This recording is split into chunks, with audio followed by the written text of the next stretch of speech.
Hi, Bobby Sawyer here with Johannesmeyer Sawyer. Let's talk about protecting your legacy. What happens when you don't plan ahead? First, I'm not your lawyer, this is not legal advice, and most likely I'm not licensed in your state. So for anything that you take away from this video, please make sure you consult with an attorney licensed in your state. also, if you have a particular topic or question you'd like us to cover, please leave a comment down below and we'll be sure to address it in a future video. So, if you don't plan ahead, well, bottom line up front, the government has a plan for you. The government decides who's in charge of your estate, they decide where your stuff is going, they decide how long it's going to take, and they decide how much it's going to cost.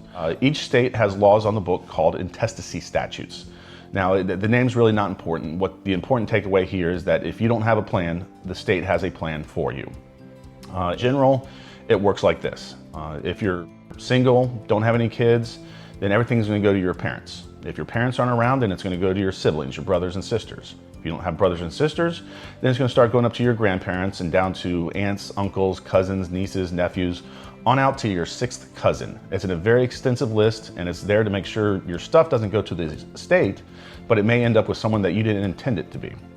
So, if you're married, let's mix it up a little bit. If you're married, then everything goes to your spouse. If you're married with kids, then things are split between your spouse and your kids, which at first glance may not seem like that big of a deal, but if your real estate is not titled correctly, or if your bank accounts are not titled correctly, then your spouse could end up owning assets with your minor children, and it becomes complicated, especially if you're trying to sell a house with a minor child involved. So that's the first part of it, is that stuff's going to go to people you may not intend. Particularly if you're married and have kids, you probably want everything going to your spouse so that your spouse can continue to raise your family. And then if they get remarried, then that's a whole nother issue, but we won't talk about that right now. So moving on. Then there's the time and expense associated with it. If you don't plan ahead, if you don't have an estate plan, your assets are going through probate. And probate can take a lot of time and it can be very expensive.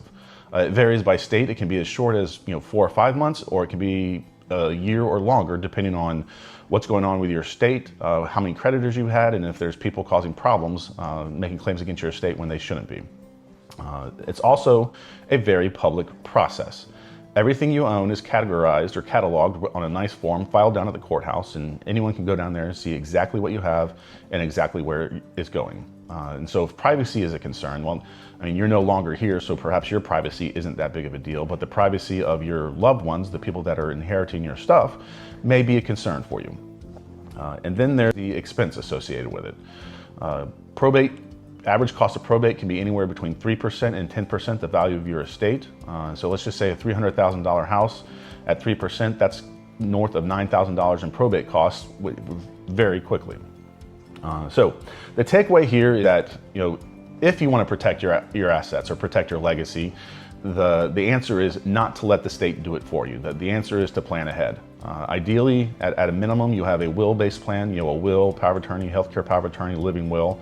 And in certain circumstances, if you are married, own a house, and have young children, then a trust starts making sense for you, a trust-based plan, revocable living trust, will, durable power of attorney, and things along those lines.